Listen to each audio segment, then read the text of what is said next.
ரமேஷ்னு ஒரு நடிகர் சார். ரமேஷ்னு ஒரு பையன். அதாவது இன்றைக்கி அவர் பேர் விதார்த். விதார்த்? ஆமாம் ஆமாம், அவன் பேர் ரமேஷ். அவன் ஊர்லேருந்து ஓடி வந்துட்டான். 8ஆம் கிளாஸ் வரைக்கும் படிச்சிருக்காப்புல. ஊர்லேருந்து ஓடி வந்து நானும் போண்டாமணி டீ சாப்பிட்டு வரலான்னு சொல்லிட்டு டீ கடைக்கு போகிறோம். அங்கே வந்து டீ கடையில் வந்து நின்றுட்டுருக்கான். அழுக்கு வேட்டி அழுக்கு சட்டை. ஆனால் நீங்கள் நடிகர் தானே? ரமேஷ். ஆமாம்.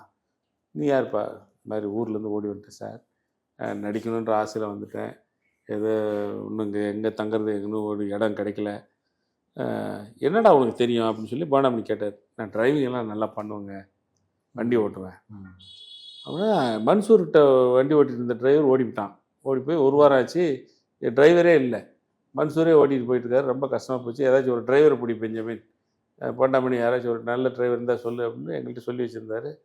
இவன் சொன்ன உடனே டப்புன்னு பிடிச்சிட்டான் அவனை.